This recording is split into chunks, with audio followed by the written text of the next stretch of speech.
Salut à tous les amis, on se retrouve aujourd'hui pour l'histoire du psychopathe qui a inspiré le film Ça. John Wayne Gacy est le deuxième des trois enfants de John Stanley Gacy et Marion Helen Robinson. Ses parents sont des ouvriers issus de familles d'immigrés, d'origine polonaise pour son père, danoise pour sa mère. Enfant, Gacy est en surpoids et souvent malade.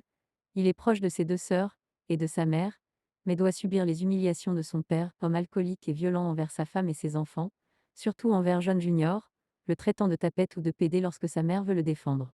À l'âge de 9 ans, il est violé par un voisin, ami de la famille mais n'ose pas révéler cet abus sexuel. Il quitte le lycée à 17 ans et part pour Las Vegas où il devient concierge dans un salon funéraire, y découvrant sa fascination pour les cadavres. Il en est licencié pour acte de nécrophilie.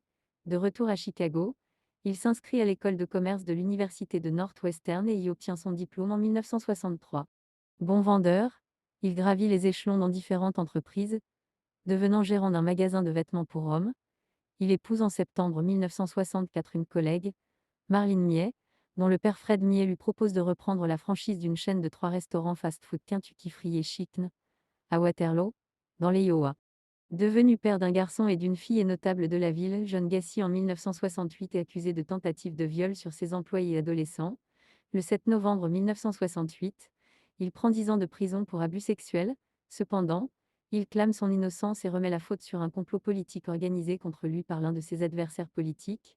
Il est mis en libération conditionnelle après 18 mois d'incarcération après avoir dupé le psychiatre pénitentiaire qui le croit inoffensif. Sa femme ayant obtenu le divorce le 18 septembre 1969 et son père étant décédé, il revient à Chicago où il s'installe chez sa mère et obtient grâce à un ami de la famille un poste de cuisinier dans un restaurant. Le 1er juin 1972, il se remarie à Carol Hofe peu de temps après. Il fonde une société de construction, PDM Contractor, et agresse 3 de ses jeunes employés. C'est à cette époque qu'il se confectionne le costume de Pogo le clown pour collecter des fonds pour le Parti démocrate de l'Illinois ou pour divertir les enfants malades de l'hôpital local. Son épouse ayant découvert des magazines d'hommes nus, Gacy lui révèle sa bisexualité. Elle est de plus en plus perplexe après avoir trouvé des vêtements d'adolescents dans leur maison.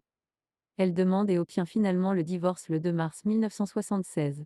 Il commet son premier meurtre le 1er janvier 1972 et commence à recruter ses principales victimes dans son entourage en proposant des petits boulots aux jeunes de son quartier. La plupart de ses victimes font d'ailleurs partie de ses employés. Son mode opératoire consiste principalement à les menotter, les torturer et les violer avant de se débarrasser des corps. Il torture ses victimes de plusieurs façons comme en utilisant des cartes de poker enflammées, en faisant couler de la cire de bougie fondue sur leur corps, en les noyant à plusieurs reprises dans sa baignoire. En signe de domination, il urine sur ses victimes, il viole ses victimes avant et après les avoir tuées, gardant les corps pendant un jour ou deux. Le 21 décembre 1978, la police de Chicago arrête Gacy dans sa voiture et le ramène chez lui pour effectuer des recherches sur la disparition de jeunes hommes ayant travaillé pour lui. Des enquêtes plus approfondies révèlent qu'il est impliqué dans ces disparitions.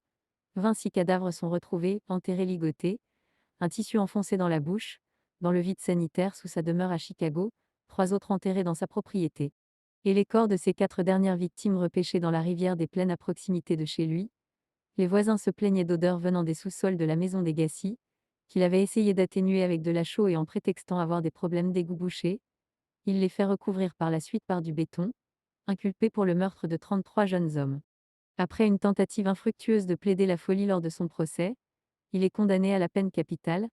Il est exécuté le 10 mai 1994 par injection létale, au centre pénitentiaire de Stateville, près de Joliet, Illinois. Merci d'avoir regardé la vidéo. N'oubliez pas de vous abonner et d'aimer la vidéo, ça fait toujours plaisir. Et dites-moi ce que vous en pensez en commentaire.